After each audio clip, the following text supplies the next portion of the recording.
എല്ലാ കൂട്ടുകാർക്കും ഒരിക്കൽ കൂടി ഒരു വീഡിയോയിലേക്ക് സ്വാഗതം. ഇന്ന് നമുക്ക് കുറച്ച് വ്യത്യസ്തമായ ചെടികളെക്കുറിച്ച് പരിചയപ്പെടാം. എൻ്റെ വീട്ടിൽ ഞാൻ വേനൽക്കാലത്തും കൂടുതൽ ശ്രദ്ധയൊന്നും കൊടുക്കാതെ വളരുന്ന കുറച്ച് ചെടികളെക്കുറിച്ച് ഞാൻ കാണിക്കാൻ പോവാണ്. അതിൽ ആദ്യമായിട്ട് ഞാൻ കാണിക്കാൻ പോകുന്ന ചെടിയാണിത്. വളരെ ഭംഗിയുള്ളൊരു ചെടിയാണ്. നല്ല നീളൻ ഇലകളൊക്കെ ആയിട്ട് നല്ല കട്ടിയാണ് ഇതിൻ്റെ ഇലക്ക്. ഇത് നമ്മൾ വെള്ളവും കൂടുതൽ ഒഴിച്ചില്ലെങ്കിലും വലിയ കുഴപ്പങ്ങളൊന്നുമില്ലാതെ നല്ല വെയിലത്തും വളരുന്നൊരു ചെടിയാണ്. വെരിഗേറ്റഡ് ഫാൾസ് അഗേവ് എന്നാണ് ഇതിൻ്റെ പേര്. ലാൻഡ്സ്കേപ്പിങ്ങിൻ്റെ ഇടയിലൊക്കെ ഈ ചെടി വളരെ ഭംഗിയോടെ നട്ടുപിടിപ്പിക്കുന്നതൊക്കെ കാണാറുണ്ട്. ലാൻഡ്സ്കേപ്പിങ്ങിന് നല്ല ഭംഗി കൊടുക്കുന്ന ഒരു ചെടി തന്നെയാണിത്. 10-12 വർഷത്തോളം ഇതിന് ആയുസ്സുണ്ടെന്നാണ് പറയുന്നത്. ഇത് വളരെ വലിയ രീതിയിൽ വളർന്ന് ഇതിൻ്റെ മധ്യഭാഗത്ത് നിന്നൊരു തണ്ട് ഉയർന്ന് വന്ന് അതിൽ പൂക്കൾ ഉണ്ടാവുന്ന ഒരു ചെടിയാണ്. വളരെ മനോഹരമായ പൂക്കളായിട്ട് കുറേ കാലം നീണ്ടു നിൽക്കുന്ന ഒരു ചെടി കൂടിയാണ്. പിന്നെ ഞാൻ പരിചയപ്പെടുത്താൻ പോകുന്ന ചെടി ഒരു ഫേൺ വർഗത്തിൽപ്പെട്ട ഈ ഒരു ചെടിയാണ്. ഇത് ഇൻഡോർ ആണോ എന്നൊന്നും എനിക്ക് അറിഞ്ഞൂടാ, പക്ഷേ എൻ്റെ വീട്ടിലിത് പുറത്താണ് ഇരിക്കുന്നത്. ഞാൻ കൂടുതൽ വെള്ളമൊന്നും ഒഴിച്ച് കൊടുത്തില്ലെങ്കിലും വളരെ ഹെൽത്തി ആയിട്ടിരിക്കുന്ന ഒരു ചെടിയാണിത്. ഇടയ്ക്കിടയ്ക്ക് ഇത് ഒരു 6 മാസമൊക്കെ കൂടുമ്പോൾ അത് പറിച്ച് ഇതിൻ്റെ വേരൊക്കെ വെട്ടിക്കളഞ്ഞിട്ട് വീണ്ടും അതിൽ നട്ടു കൊടുക്കാറാണ് പതിവ്. വളരെ തിക്കായിട്ട് ഇത് വളർന്ന് ആകെ വേരൊക്കെ ഭയങ്കരമായിട്ട് ഉറപ്പൊക്കെ വെച്ച് അങ്ങനെയാണ് ഇതിൻ്റെ ഒരു രീതി.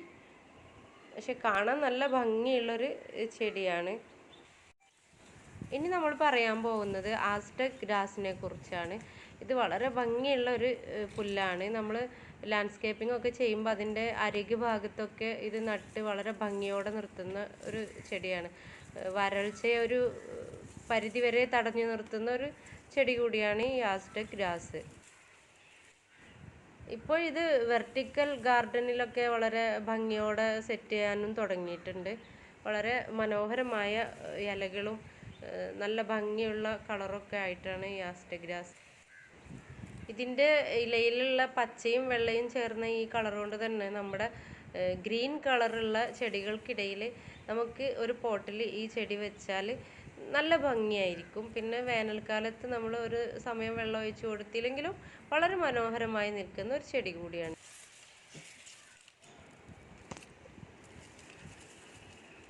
ഇനി മറ്റൊരു ചെടിയെ നമുക്ക് പരിചയപ്പെടാം. ഇത് ഒരു മരച്ചെടി ഐറ്റത്തിൽ പെട്ടതാണ്. നമുക്ക് വേനൽക്കാലത്താണ് ഇതിൻ്റെ ഭംഗി ശരിക്ക് ആസ്വദിക്കാൻ പറ്റുക. നല്ല വെയിലുള്ള ഭാഗത്ത് വെച്ചാൽ ഇതിൻ്റെ ഇലകൾ ഇതുപോലെ നല്ല ഭംഗിയുള്ള കളറുകളായി മാറും. നല്ല ഭംഗിയും നല്ല കളർ ചേഞ്ചും ഒക്കെ ആയിട്ട് ഇത് വെയിൽ തട്ടുമ്പോഴാണ് ഇങ്ങനെ ആവുന്നത്. ഒരു ദിവസം നനച്ചില്ലെങ്കിലും നല്ല ഫ്രഷ് ആയിട്ടിരിക്കുന്ന ഒരു ചെടി കൂടിയാണിത്. കമ്പ് കുത്തിയിട്ടാണ് നമ്മളിതിനെ ഈ ചെടിയെ നമ്മൾ ചട്ടിയിലാണ് നടുന്നതെങ്കിൽ നമ്മളൊരു കമ്പെടുത്ത് അതിനെ 5-6 കഷ്ണമാക്കി മുറിച്ചതിന് ശേഷം നമ്മൾ ചുറ്റും നട്ടു കൊടുക്കണം. അപ്പോഴാണ് നമുക്ക് ഇതുപോലെ ചട്ടിയിൽ തിക്കായി ഇത് വളർന്ന് കിട്ടുള്ളൂ. അല്ലെങ്കിൽ ഇത് ഒരു കമ്പായി മാത്രം നിൽക്കുമ്പോൾ അത്ര ഒരു ഭംഗി നമുക്ക് കിട്ടില്ല. അങ്ങനെ ഈ ചെടിയും നമുക്ക് വരൾച്ച സമയത്തൊക്കെ നല്ല രീതിയിൽ പിടിച്ചു നിൽക്കാൻ പറ്റിയ ഒരു ചെടിയുടെ കൂട്ടത്തിൽ പെടുത്താം. ഇനി ഞാൻ പറയാൻ പോകുന്ന ചെടിയുടെ പേരാണ് പെൻഡാനസ്. എൻ്റെ വീട്ടിൽ ഏറ്റവും കൂടുതലുള്ളതും ഏറ്റവും ഇഷ്ടപ്പെട്ടതുമായ ഒരു ചെടിയാണ് പെൻഡാനസ്. എത്ര വെയിലത്തായാലും ഒരു കുഴപ്പമില്ലാതെ നല്ല ഹെൽത്തി ആയിട്ട് നല്ല ഭംഗിയോടെ നിൽക്കുന്ന ഒരു ചെടിയാണ് ഈ ചെടി. ഇതും ലാൻഡ്സ്കേപ്പിങ്ങിൻ്റെ ഇടയിലൊക്കെ വളരെ ഭംഗിയോടെ യൂസ് ചെയ്യുന്ന ഒരു ചെടിയാണ്. യെല്ലോയും ഗ്രീനും ചേർന്ന നീളൻ ഇലകളാണ് ഇതിനുള്ളത്. തൈകൾ പൊട്ടി വരുന്നത് വളരെ മനോഹരമാണ്. അതിൻ്റെ അടിഭാഗത്ത് നിന്നും സൈഡിൽ നിന്നും ഒക്കെ കുഞ്ഞു കുഞ്ഞു തൈകളായിട്ട് അതിന്മേൽ പറ്റി പിടിച്ചാണിത് വരുന്നത്. നമ്മൾ പൊട്ടിച്ചെടുത്ത് മണ്ണിൽ വെച്ചിട്ട് തൈകൾ ഉണ്ടാക്കണം. നല്ല ഭംഗിയുള്ള നല്ല മനോഹരമായൊരു ചെടിയാണിത്. ഇതിനെയും വേനൽക്കാലത്തെ ചെടികളുടെ കൂട്ടത്തിൽ ചേർക്കാം. ഇനി ഞാൻ കാണിക്കാൻ പോകുന്ന ഈ ചെടി എനിക്ക് വളരെ ഇഷ്ടമുള്ള ഒരു ചെടിയാണ്. ഇതിൻ്റെ കളറ് ആണ് എന്നെ ഏറ്റവും കൂടുതൽ ആകർഷിക്കാറുള്ളത്. വൈറ്റും നല്ല ഗ്രീൻ കളറും ആയിട്ട് മിക്സഡ് ആയിട്ട് നല്ല വെയിൽ കൊണ്ട നല്ല ഭംഗിയിൽ വരുന്ന ഇലകളൊക്കെ ആയിട്ടുള്ള ഒരു ചെടിയാണ്. നമ്മുടെ ഇഞ്ചി വർഗത്തിൽപ്പെട്ട ഒരു ചെടിയാണ്. ഇതിൻ്റെ ഇഞ്ചി പോലെയുള്ള വിത്താണ് അടിയിൽ ഉണ്ടാവാറുള്ളത്. ഇത് നമുക്ക് തൈകൾ പറിച്ചെടുത്ത് നടാവുന്നതാണ്. ഇനി ഇതുപോലെ തന്നെ ഇലകളുടെ കളറുള്ള മറ്റൊരു ചെടിയാണിത്. പക്ഷേ ഇലകൾക്ക് ഒരു വെൽവെറ്റ് എഫക്റ്റ് ആണുള്ളത്. തണ്ട് റെഡ് കളറുമാണ്.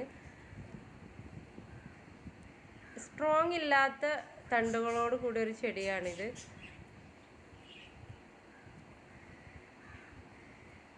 ഇതും ഇഞ്ചിയുടെ പോലെയുള്ള വിത്തുകളാണ് അടിയിലുള്ളത്. കമ്പ് മുറിച്ച് നട്ടാൽ ഇത് അത്ര വേഗം പിടിക്കുന്ന ഒരു ടൈപ്പല്ല. നമ്മൾ ഇതിൻ്റെ വിത്ത് പറിച്ചെടുത്ത് അത് നടുമ്പോഴാണ് ഇത് പെട്ടെന്ന് നമുക്ക് പിടിച്ച് കിട്ടുന്നത്. ഇതും വേനൽക്കാലത്തിന് ഒരുപാട് തരണം ചെയ്യുന്ന ഒരു ചെടി തന്നെ.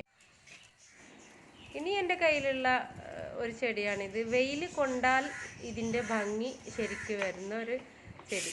വെയിൽ കൊണ്ടില്ലെങ്കിൽ ഇതിന് ഭംഗിയൊക്കെ പോവും. ഒരു സ്ട്രോങ് ഇല്ലാത്ത പോലെയൊക്കെ ആയി മാറുന്ന ഒരു ചെടിയാണ്. നല്ല വെയിലത്ത് നല്ല വെള്ളവും കൊടുത്ത് വെച്ചിട്ടുണ്ടെങ്കിൽ നല്ല ഭംഗിയോടെ വളരുന്ന ചെടികളാണ്. ഇത് അതിൻ്റെ ഒരു വെറൈറ്റി ടൈപ്പാണ്. ഇത് വെയിൽ കൊണ്ടാൽ നല്ല യെല്ലോ കളറായിട്ട് അതിൻ്റെ തൂമ്പുകൾ നല്ല കളറായിട്ട് മാറുന്ന ഒരു ചെടി കൂടിയാണ്. വെയിൽ കിട്ടാത്ത ഭാഗത്ത് വെച്ച് അതിൻ്റെ ഭംഗി അത്ര അങ്ങോട്ട് ആസ്വദിക്കാൻ പറ്റില്ല. ഇതുപോലെ മഞ്ഞ കളറുകളായിട്ട് മാറും വെയിൽ തട്ടിയാൽ. ഇതുപോലെ 1-2 വെറൈറ്റി എൻ്റെ കയ്യിലുണ്ട്.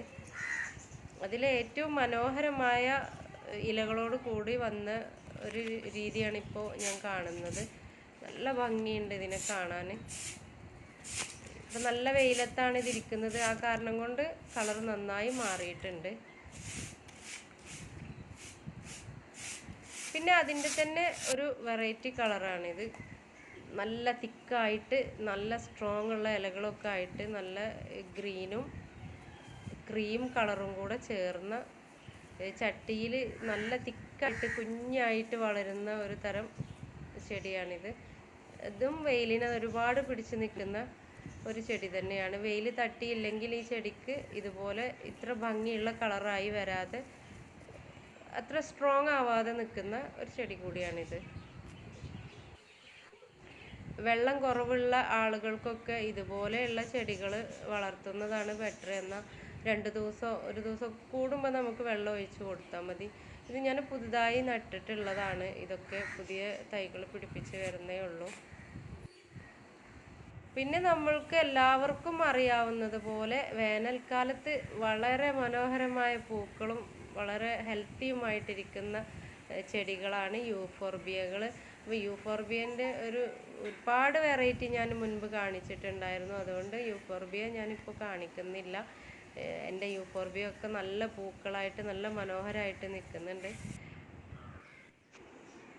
ഇനി ഞാൻ പറയാൻ പോകുന്ന ഈ ഒരു ചെടിയുടെ പ്രത്യേകത എന്താണെന്ന് വെച്ചാൽ വെയിലത്തും തണലത്തും ഒരുപോലെ വളരുന്ന ഒരു ചെടിയാണ്.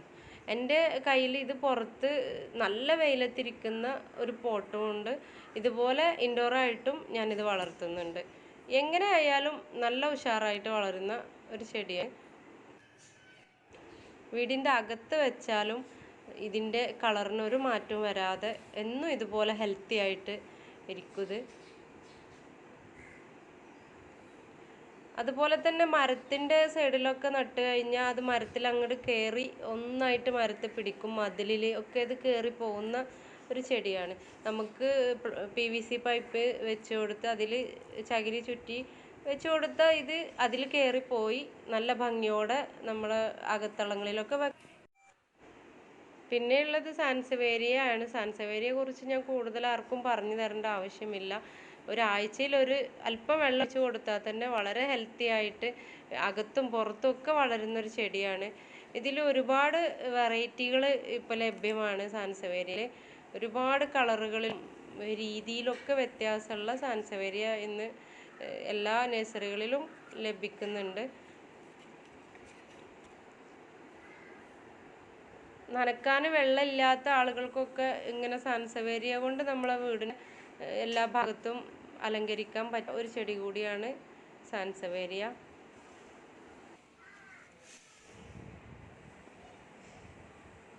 ഇതൊരു വെറൈറ്റിയാണ്. ഇതിൽ ഒരു വ്യത്യസ്തമായ കളറ്, മഞ്ഞ കളറ് കൂടെ വന്നിട്ട് നല്ല ഭംഗിയാണ് ഇതിനെ കാണാൻ വേണ്ടിയിട്ട്. ഇതെൻ്റെ അടുത്ത് കൂടുതലില്ല, ഇപ്പം നട്ട് പുതുത് മുളച്ച് വരുന്നേ ഉള്ളൂ. ഇനി ഞാൻ കാണിക്കാൻ പോകുന്നത് നിങ്ങൾ ചോദിച്ച കമൻറ്റുള്ള മറുപടിയാണ്. ഞാൻ എന്ത് വളമാണ് ചെടികൾക്ക് കൊടുക്കാറുള്ളത് എന്നാണ് എല്ലാവരും ചോദിക്കുന്നത്. ഞാൻ ഇതുപോലെ നമ്മുടെ മുട്ടയുടെ തൊണ്ടും വെജിറ്റബിൾ വേസ്റ്റും ഒക്കെ ഇതുപോലെ പൊട്ടിച്ച് നമ്മുടെ ചെടികളുടെ അടിഭാഗത്ത് കൊണ്ടുവന്ന് ഇട്ട് കൊടുത്തതിന് ശേഷം പിറ്റേ ദിവസം ഞാനൊരല്പം മണ്ണ് കോരി ഇതിൻ്റെ മുകളിൽ ഇട്ട് കൊടുക്കാറാണ് പതിവ്. അതുകൊണ്ടാണ് ഈ ചെടികൾ ഇത്ര ഹെൽത്തി ആയിട്ടിരിക്കുന്നത്. നമ്മുടെ വീടും നമ്മുടെ ചെടികളും നമ്മളെ മക്കളും എല്ലാം നമ്മൾ നല്ല കെയറിങ്ങോടെ നോക്കിക്കഴിഞ്ഞാൽ എല്ലാ കാര്യങ്ങളും നല്ല ഭംഗിയോടെ അതിൻ്റെ മനോഹാരിതയോട് കൂടെ നമുക്ക് കാണാൻ കഴിയും. നിങ്ങൾക്ക് എല്ലാവർക്കും ഈ വീഡിയോ ഇഷ്ടമായിട്ടുണ്ടാവും എന്ന് ഞാൻ വിശ്വസിക്കുന്നു. ഇഷ്ടമായിട്ടുണ്ടെങ്കിൽ നിങ്ങൾ ലൈക്ക് ചെയ്യണം, കമൻറ്റ് ചെയ്യണം, ഷെയറൊക്കെ ചെയ്യുക. സബ്സ്ക്രൈബ് ചെയ്യാതെ കാണുന്നവരുണ്ടെങ്കിൽ സബ്സ്ക്രൈബ് ചെയ്യുക. വീണ്ടും ഒരു പുതിയ വീഡിയോയുമായി ഞാൻ വരുന്നത് വരെ എല്ലാവർക്കും നന്ദി, നമസ്കാരം.